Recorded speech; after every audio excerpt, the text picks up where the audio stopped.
Before getting dentures or implants, and I've had both, here's 5 things I wish I would have known before getting them. And I know you're worried about cost, but we're going to talk about that a little bit later. So my teeth were pretty bad. They were cold sensitive. I would cover my mouth when I laughed, or I would just laugh with my mouth closed. And if you're watching this video, you probably are there too. I had the wiggly teeth. I had to have root canals. I had to have crowns that would keep falling off. It was a nightmare. It was a dental nightmare. I didn't realize how much dental anxiety I had around my teeth and the insecurities that it was causing me, the selection I had to make when I was finding what I could eat and what I couldn't eat. So if you're like me, I wanted to gravitate towards something that was a quick fix and economical. So I went to a denture, and it was great because the next day I had a brand new smile. However, you're just trading one problem for another, because if you're in a denture for too long, you're going to notice that you can't taste food. You're still having trips to the dentist because you've got to do a reline and a liner and an adjustment, and you have denture sores, and the list just goes on and on and on.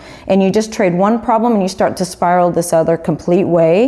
And actually, if you're wearing it for too long, you're going to end up with bone loss. And that's a bigger problem for down the road. The cool thing about dental implants is that the palate is open and you can actually taste your food.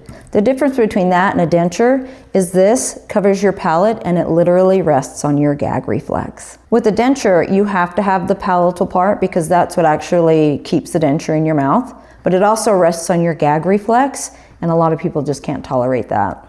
With a dental implant, these are anchored into your bone, so you don't have that problem that you do with this. So you guys can see the difference. Realistically, which one would you want in your mouth? And you probably don't know this, but if you're in a denture for too long, your bone is going to shrink. And ultimately, when you're ready to go get dental implants, you're not going to have enough bone and you'll be disqualified. Even if you have all the money in the world, if you don't have enough bone, you won't be able to get dental implants. I've heard and I've seen many people be turned away because of their severe bone loss, and I don't want to see that happen to you.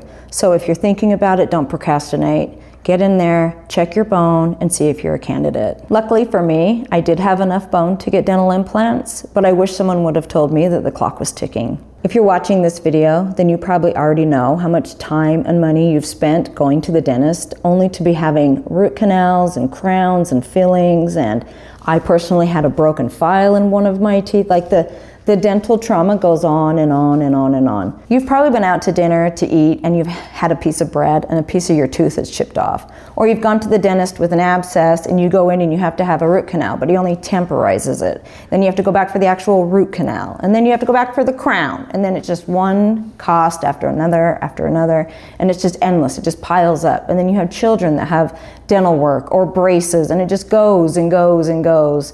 And it's like an endless cycle of how much do I have to pay for actual dental care. If you think about it and you add up all the money you've spent on temporary fixes for your dental care, if you're anything like me, it's close to 6 figures. I started having root canals when I was 14 years old, so it's a lifelong, endless hole of debt.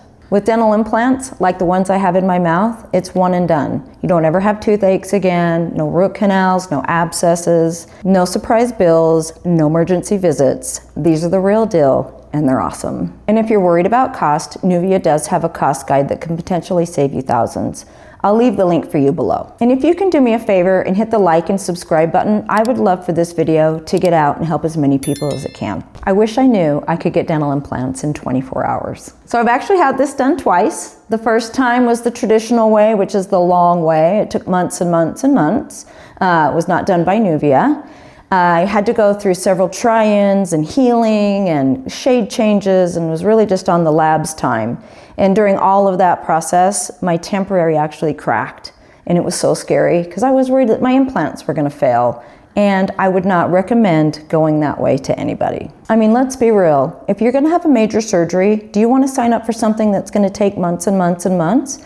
Or do you want the one that just takes 24 hours? So ultimately, my dental journey inspired me to want to work in dentistry so that I could help other people with the same problems that I struggled with. I now work at Nuvia, and they were able to give me my teeth in 24 hours. And now I see it on a daily basis. People get permanent teeth in 24 hours. I wish I knew how life-changing this was. So when we have patients come in and they're so insecure and they have no confidence, they're not even confident that we can help them. They just go ahead and take the jump and choose us to go on the journey with them. And we are so fortunate on a daily basis to be able to change people's lives in 24 hours from surgery. It's amazing. It's rewarding. And I personally, since I have dental implants, I know how that changes a person's life. And so I feel very fortunate that I get to do that on a daily basis.